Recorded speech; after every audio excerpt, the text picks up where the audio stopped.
क्या आपने कभी सोचा है जब कलयुग अपने चरम पर पहुंचेगा तब यह धरती कैसी होगी?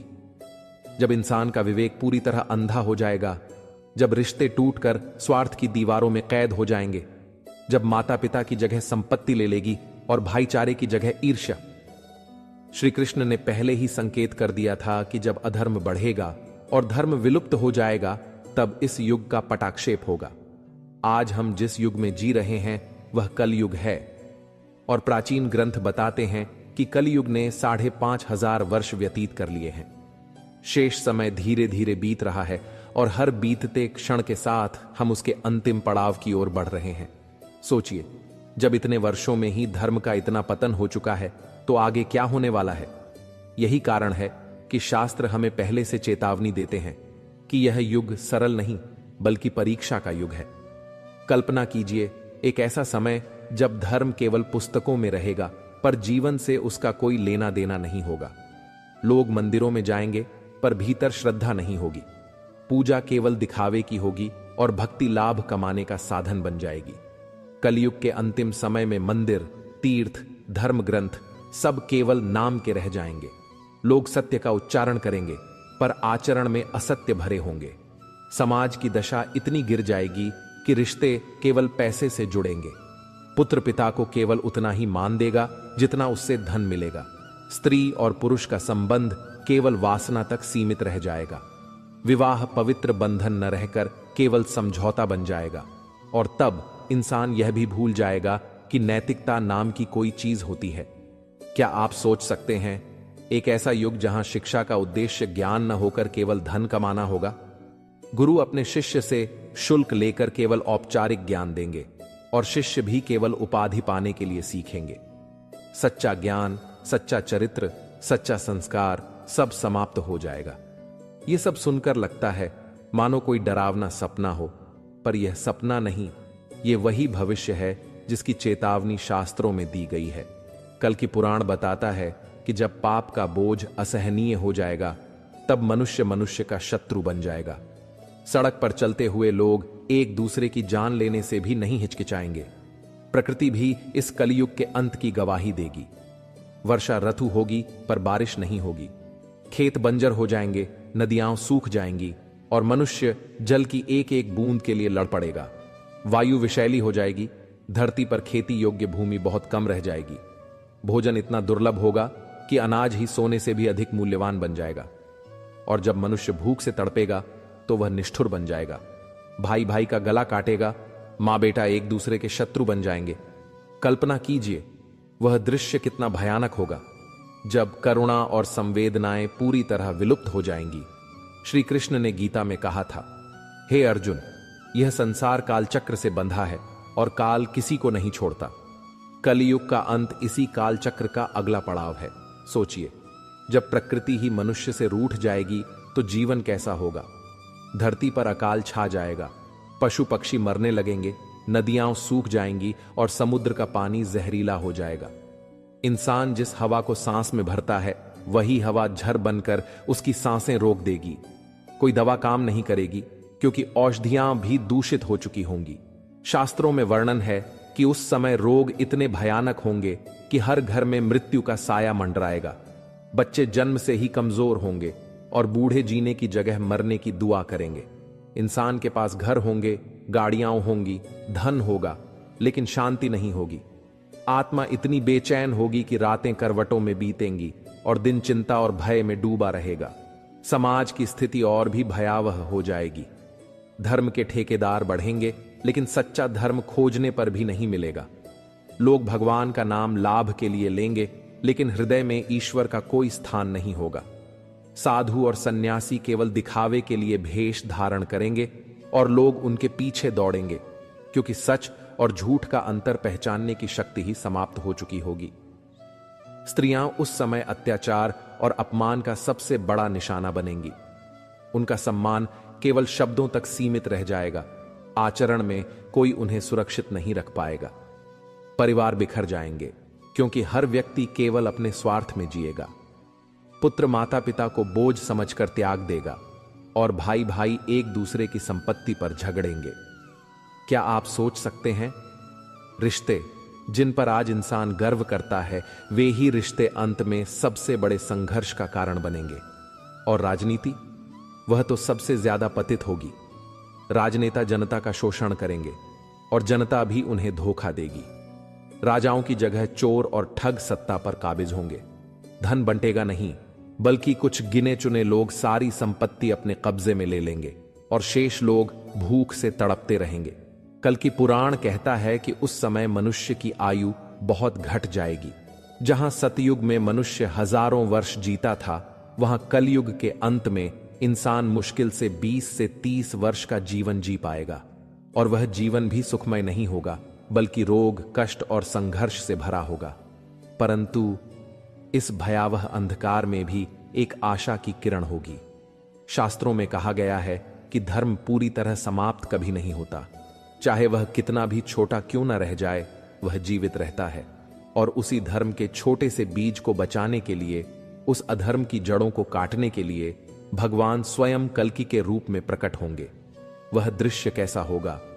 श्वेत अश्व पर सवार, आकाश में गरजते हुए, हाथ में दहकती तलवार लिए, उनके नेत्र अग्नि के समान प्रज्वलित होंगे। उनकी गर्जना से दैत्य, अधर्मी और पापी भय से कांप उठेंगे। कोई भी उनके सामने खड़ा नहीं रह पाएगा। एक ही वार से वे राजाओं, चोरों और दुष्टों का अंत कर देंगे। और सोचिए, जब यह सब घटेगा तो लोग किस तरह कांपेंगे। जिनके पास अपार धन होगा, वे भी भय से छिपने की कोशिश करेंगे। महलों की ऊंची दीवारें, किलों के द्वार, गुफाएं, कुछ भी उन्हें बचा नहीं पाएगा। क्योंकि यह संहार केवल किसी व्यक्ति का नहीं होगा, यह संहार अधर्म का होगा। जरा ठहर कर सोचिए, जब यह कलयुग अपने अंतिम पड़ाव पर पहुंचेगा, तब इंसान की अंतरात्मा कैसी होगी।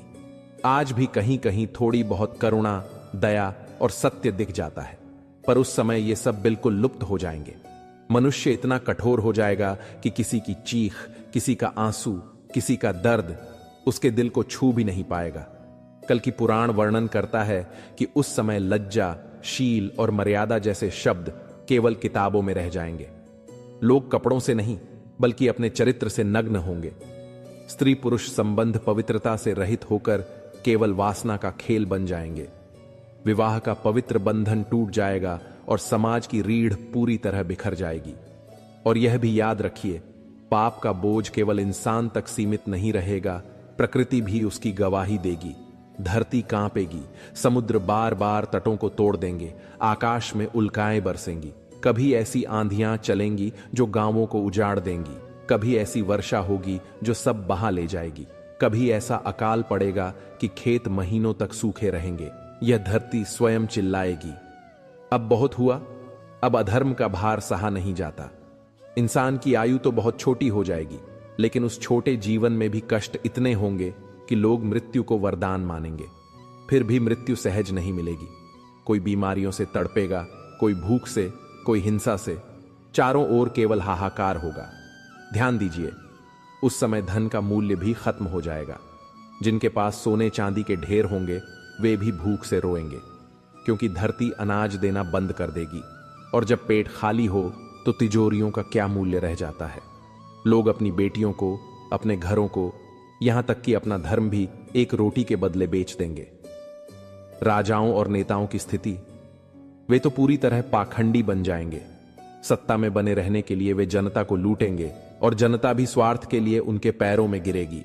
परंतु अंत में सबका पतन होगा, क्योंकि जब धर्म ही धराशायी हो जाए तो कोई शासन टिक नहीं सकता।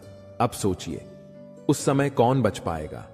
शास्त्रों में कहा गया है कि केवल वे ही बचेंगे जिनके हृदय में अभी भी ईश्वर का नाम गूंज रहा होगा। चाहे वे कितने ही सामान्य क्यों ना हो, लेकिन यदि उनके भीतर धर्म की एक चिंगारी जीवित होगी, तो वही उस विनाश के बीच ईश्वर की शरण में सुरक्षित रहेंगे। और फिर वही क्षण आएगा जिसका वर्णन पुराणों में किया गया है। आकाश अचानक गरज उठेगा, धरती थर्राने लगेगी और लोग भय से इधर उधर भागने लगेंगे।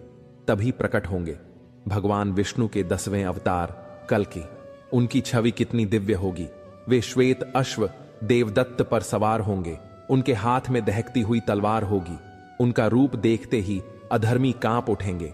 उनकी आंखें सूर्य की भांति तेजस्वी होंगी और उनकी गर्जना से पाप का साम्राज्य धराशायी हो जाएगा। जहां जहां कल की कदम रखेंगे वहां वहां अधर्म का अंत होगा। राजमहल टूटेंगे, सेनाएं बिखरेंगी और अधर्मी साम्राज्य राख बन जाएंगे। रक्त की नदियां बहेंगी, क्योंकि वे तलवार उठाएंगे ही अधर्म का संहार करने के लिए। कोई भी दुष्ट उनके वार से बच नहीं पाएगा। परंतु ध्यान दीजिए, यह संहार केवल भय के लिए नहीं होगा, यह संहार होगा पुनर्निर्माण के लिए।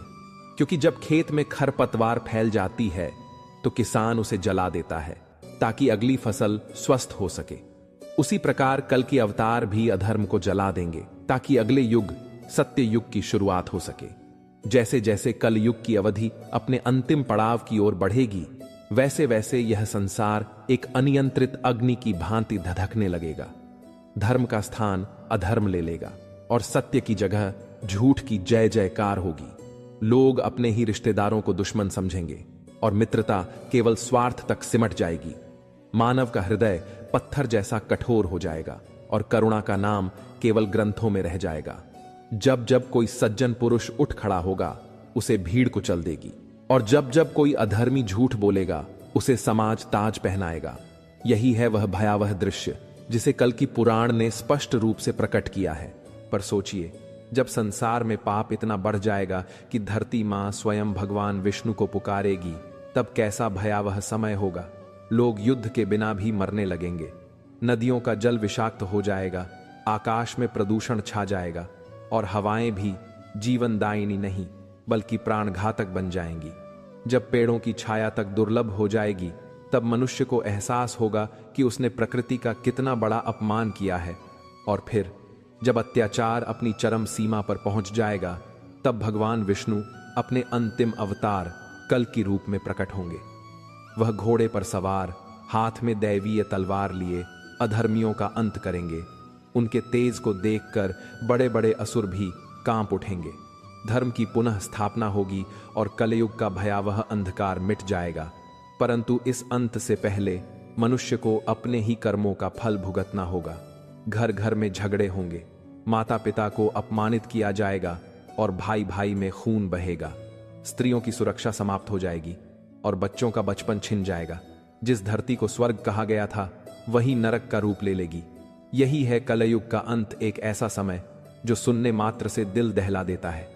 क्या आप कल्पना कर सकते हैं, जब धर्म के प्रहरी मौन हो जाएंगे और अधर्म की सेना गर्जना करेगी, तब मनुष्य की आशा किस पर टिकी होगी? केवल भगवान पर। क्योंकि जब भी अंधकार घना होता है, तभी दिव्य प्रकाश का प्राकट्य होता है, और वही प्रकाश है कल की अवतार का आगमन।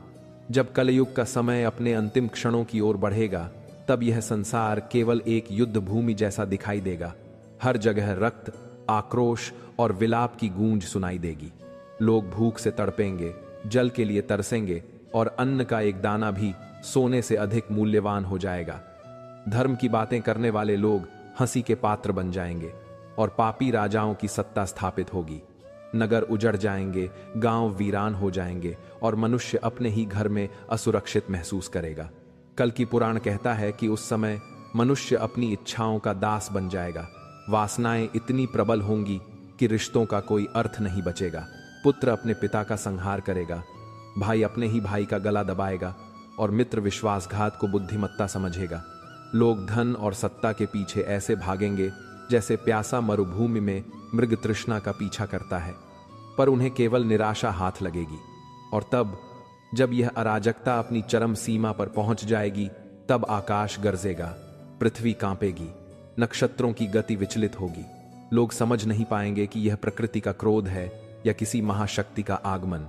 अचानक आकाश से एक दिव्य आभा प्रकट होगी, जो इतनी तेजस्वी होगी कि सूरज भी फीका पड़ जाएगा। वही होंगे भगवान विष्णु कल की अवतार के रूप में। वह सफेद घोड़े देवदत्त पर सवार होंगे, उनके हाथ में ज्वलंत तलवार होगी और उनका स्वर गूंजेगा। अब अधर्म का अंत निश्चित है। उनके तेज को देखकर दानव कांप उठेंगे और पापी राजाओं के तख्त पल भर में ढह जाएंगे। जो लोग धर्म का अपमान कर रहे होंगे, वे उनकी तलवार के वार से राख हो जाएंगे। उनका प्रकोप इतना प्रचंड होगा कि समुद्र की लहरें भी उनके आगे सिर झुका देंगी। परंतु यह केवल विनाश नहीं होगा, यह एक नई शुरुआत की प्रस्तावना होगी। जब कल की अधर्मियों का संहार करेंगे, तब पृथ्वी पर पुनः धर्म की स्थापना होगी। सत्य, करुणा और न्याय लौट आएंगे। मनुष्य पुनः प्रकृति के साथ समरस जीवन जिएगा और अंधकारमय कलयुग का पटाक्षेप होगा। जैसे ही कल की अवतार का प्राकट्य होगा, वैसे ही अधर्मियों की सेनाएं उनका सामना करने के लिए खड़ी होंगी। उन सेनाओं का रूप इतना भयावह होगा कि मनुष्य की कल्पना भी कांप उठे। हजारों रथ, असंख्य हाथी, लाखों सैनिक, सबके हाथों में भाले, तलवारें और अग्निवर्षा करने वाले अस्त्र। वे सोचेंगे कि अपनी शक्ति और संख्या के बल पर वे इस दिव्य अवतार को रोक देंगे, लेकिन वे भूल जाएंगे कि यह कोई साधारण योद्धा नहीं, स्वयं विष्णु का अवतार है। जब देवदत्त अश्व पर आरूढ़ होकर कल की अपनी ज्वलंत तलवार घुमाएंगे तो उनका वार बिजली की तरह गिरेगा। एक ही आघात में असंख्य सैनिक धराशायी हो जाएंगे। उनका प्रकोप इतना प्रचंड होगा कि पर्वत भी टूटने लगेंगे। अधर्मी राजा अपने राज सिंहासन पर बैठे बैठे कांपेंगे। उनकी सेना पल भर में राख बन जाएगी। कल्कि का हर प्रहार केवल शरीर को नहीं, पाप को भी भस्म करता चला जाएगा। वह युद्ध केवल शस्त्रों का नहीं होगा, वह होगा धर्म और अधर्म का टकराव। अधर्मी अपने छल, कपट और काले जादू से कल्कि को रोकने का प्रयास करेंगे। मंत्रों से आकाश में अग्निवर्षा होगी, धरती फटने लगेगी, परंतु जहां जहां कल्कि का दिव्य स्वर गूंजेगा, वहां वहां वह सारा अंधकार पल भर में मिट जाएगा। उनकी तलवार से केवल रक्त नहीं बहेगा, बल्कि अन्याय की जड़ें भी उखड़ जाएंगी। सोचिए, जब कल्कि का अश्व गर्जना करेगा तो उसकी टापों की आवाज ही पापियों के लिए काल बन जाएगी। आकाश में देवगण उनके दर्शन करने आएंगे। शिव मुनि अपनी तपस्या से उनका यश गाएंगे और साधारण मनुष्य भी उनके तेज से अपना पाप धोकर शुद्ध हो जाएगा। यह दृश्य होगा जैसे ब्रह्मांड स्वयं युद्ध भूमि बन गया हो और उस युद्ध का एक ही उद्देश्य होगा, धर्म की पुनः स्थापना। कल्कि पुराण कहता है कि इस युद्ध में केवल वही बचेंगे जिनके हृदय में सत्य और करुणा होगी। जो लोग अधर्म का साथ देंगे, वे चाहे कितने ही शक्तिशाली क्यों न हों, उनके अंत से कोई उन्हें बचा नहीं पाएगा। और यही होगा कलयुग का चरम, जहां एक ही अवतार संपूर्ण पाप का नाश कर देगा। युद्ध समाप्त होने पर पृथ्वी पर शांति का युग लौटेगा। नदियां पुनः निर्मल बहेंगी, वृक्ष फल फूल से लद जाएंगे, हवाएं जीवनदायिनी बनेंगी और मनुष्य का मन करुणा से भर जाएगा। यही होगा सतयुग का शुभारंभ, एक ऐसा युग जहां न कोई छल होगा, न कपट, केवल सत्य और धर्म का राज होगा। युद्ध समाप्ति की ओर बढ़ रहा होगा, लेकिन उसका दृश्य अभी भी मन को कंपा देने वाला होगा। चारों ओर शवों के ढेर लगे होंगे, अधर्मियों की सेनाएं कराह रही होंगी और आकाश लाल रंग में डूबा होगा। किंतु उस रक्तरंजित भूमि पर एक दिव्य आभा चमक रही होगी, कल्कि का तेज। उनका स्वर गूंजेगा, अब अधर्म का अंत हो चुका है। और वह वचन सुनते ही आकाश से पुष्प वृष्टि होने लगेगी। देवगण उनकी स्तुति करेंगे और अशे मुनि आंखों में आंसू भरकर कहेंगे, धन्य है यह धरती जिसने तेरे चरण छुए। जब अधर्मी राजाओं का अंत हो जाएगा, तब कल की समस्त साधु संतों को सम्मान देंगे। वे उन विद्वानों को बुलाएंगे जिन्होंने विपरीत परिस्थितियों में भी सत्य का दीप जलाए रखा, और उन्हें धर्म की नींव पर नया समाज बनाने का आदेश देंगे। यही होगा वह क्षण जब सृष्टि पुनः नवजीवन पाएगी। धरती पर धीरे धीरे परिवर्तन आने लगेगा। सूखी नदियां फिर से भरने लगेंगी, जले हुए वन फिर से हरियाली से ढक जाएंगे और आकाश से अमृत तुल्य वर्षा होगी। मनुष्य का हृदय पाप मुक्त होकर शुद्ध भावों से भरेगा। भाई भाई से प्रेम करेगा, माता पिता को पुनः आदर मिलेगा और स्त्रियों का सम्मान इतना ऊंचा होगा कि उन्हें फिर से देवी माना जाएगा। उस समय का वर्णन करते हुए कल्कि पुराण कहता है कि सतयुग की शुरुआत में लोग इतना सरल और निष्कपट जीवन जिएंगे कि झूठ बोलना ही असंभव लगेगा। प्रत्येक व्यक्ति अपने कर्म से संतुष्ट रहेगा, किसी को दूसरों की वस्तु हड़पने की इच्छा नहीं होगी। घर घर में हर्ष और शांति होगी और समाज पुनः स्वर्ग का प्रतिबिंब बन जाएगा। परंतु यह युग परिवर्तन केवल कल्कि के अवतार से नहीं होगा, बल्कि यह मानवता को भी एक गहरा संदेश देगा। संदेश यह कि अधर्म चाहे कितना भी प्रबल क्यों न हो जाए, अंततः उसका विनाश निश्चित है, और धर्म चाहे कितना भी दब जाए, अंततः वही पुनः खड़ा होता है। कल्पना कीजिए, जब बच्चे नदियों के किनारे खेलेंगे, जब पशु पक्षी बिना भय के विचरेंगे, जब खेतों में अन्न की भरमार होगी और लोगों के हृदय में केवल दया और करुणा होगी, तो वह दृश्य ही धरती पर स्वर्ग का प्रतीक बन जाएगा। यही है कल की अवतार का चमत्कार और कलयुग के अंत की सच्चाई। सतयुग की वह झलक सचमुच स्वप्न जैसी होगी। सोचिए, जब कल की अवतार अधर्म का संहार कर चुके होंगे, तब धरती पर केवल शांति का साम्राज्य होगा।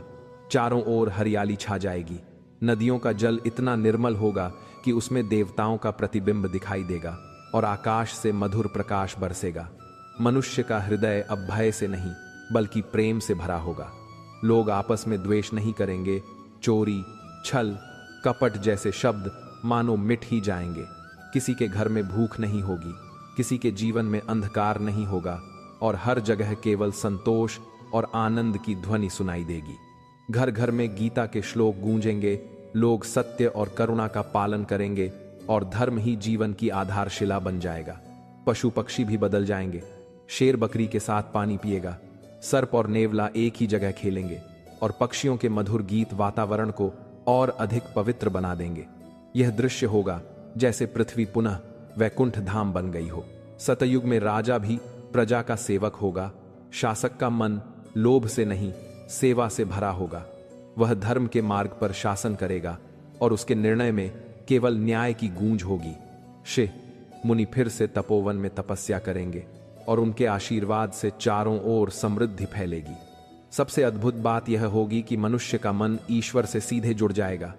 लोगों को ध्यान और भक्ति में इतनी शांति मिलेगी कि उनके भीतर दिव्य शक्ति प्रकट होगी। किसी को अपने सुख के लिए दूसरों का शोषण करने की आवश्यकता नहीं होगी, क्योंकि हर आत्मा अपने भीतर संतोष का सागर पाएगी। कल की पुराण यह भी कहता है कि सतयुग में मनुष्य की आयु बढ़ जाएगी, उसका शरीर रोग मुक्त रहेगा और उसका जीवन केवल धर्म और भक्ति के लिए समर्पित होगा। एक ऐसा युग जहां दुख और पीड़ा का नामो निशान मिट जाएगा। यह संदेश हमें आज ही चेतावनी देता है कि कलयुग के अंत का दृश्य कितना भयावह होगा और उसके बाद का सतयुग कितना सुंदर। यह इस बात पर निर्भर है कि हम किस मार्ग को चुनते हैं, धर्म या अधर्म, क्योंकि अंततः अधर्म मिटता है और धर्म ही स्थायी रहता है। सोचिए, अगर हम आज भी झूठ, लालच और स्वार्थ में डूबे रहें, तो क्या गारंटी है कि कल की का तेज हमें बचाएगा? भगवान तो हमेशा धर्म की रक्षा करते हैं, लेकिन धर्म उसी के पास जाता है जो अपने जीवन में सत्य, करुणा और सद्गुणों को अपनाता है। इसलिए यह कथा केवल भय दिखाने के लिए नहीं बल्कि चेताने के लिए है। कलयुग का अंत चाहे कितना भी भयावह क्यों न हो, उसका उद्देश्य केवल विनाश नहीं है बल्कि यह सृष्टि को पुनः शुद्ध करने की प्रक्रिया है। जब गंदगी अत्यधिक बढ़ जाती है तो वर्षा आकर उसे बहा ले जाती है ताकि धरती फिर से हरी भरी हो सके।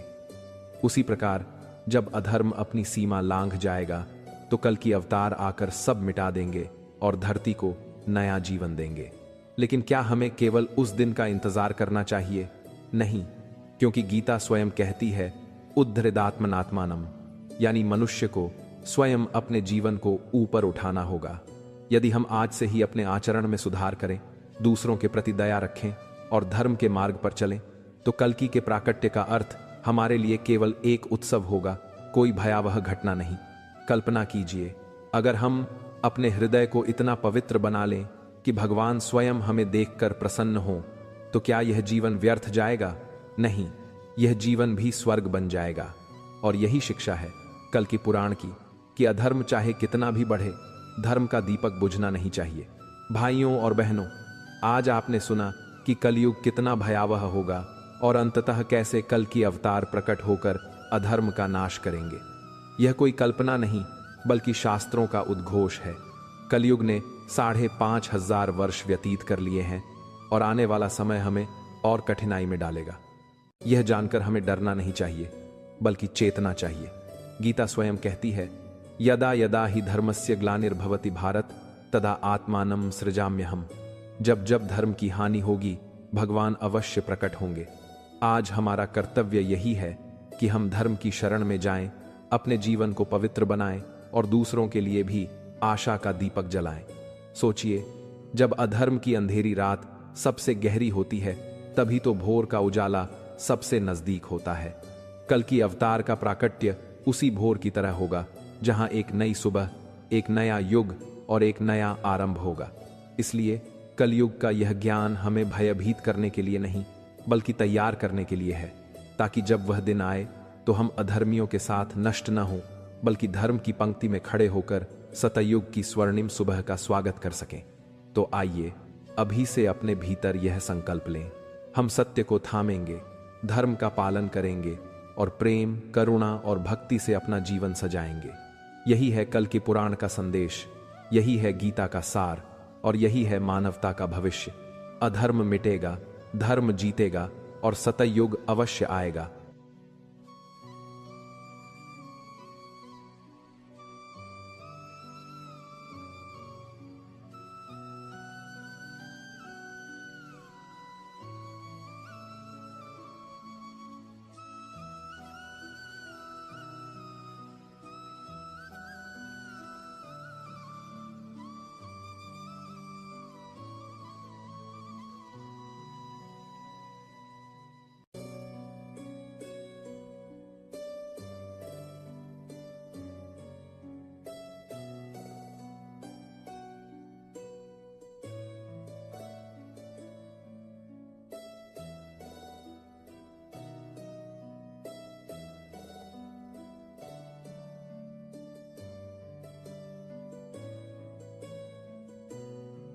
दोस्तों, इस वीडियो में फिलहाल इतना ही। मैं आशा करता हूं कि आपको इस वीडियो से बहुत कुछ सीखने को मिला होगा। अगर ये बातें आपके दिल को छू गई हों तो कृपया वीडियो को लाइक और शेयर जरूर करें। कमेंट में जय श्री राधे कृष्ण लिखना ना भूलें, ताकि पूरे वातावरण में कृष्ण नाम की मधुर गूंज फैल सके। और अगर आप ऐसे ही और ज्ञानवर्धक एवं प्रेरणादायक वीडियो पाना चाहते हैं तो हमारे दीर्घ स्पर्श यूट्यूब चैनल को सब्सक्राइब करें और घंटी का बटन जरूर दबा दें, जिससे हर नई वाणी सबसे पहले आपको मिले। भगवान श्री कृष्ण सदा आपके जीवन को आनंद, शांति और प्रेम से भर दें। अपना ख्याल रखिए, मुस्कुराते रहिए। जय श्री राधे कृष्णा। दोस्तों, इस वीडियो में फिलहाल इतना ही। मैं आशा करता हूं कि आपको इस वीडियो से बहुत कुछ सीखने को मिला होगा। अगर ये बातें आपके दिल को छू गई हों तो कृपया वीडियो को लाइक और शेयर जरूर करें। कमेंट में जय श्री राधे कृष्ण लिखना ना भूलें, ताकि पूरे वातावरण में कृष्ण नाम की मधुर गूंज फैल सके।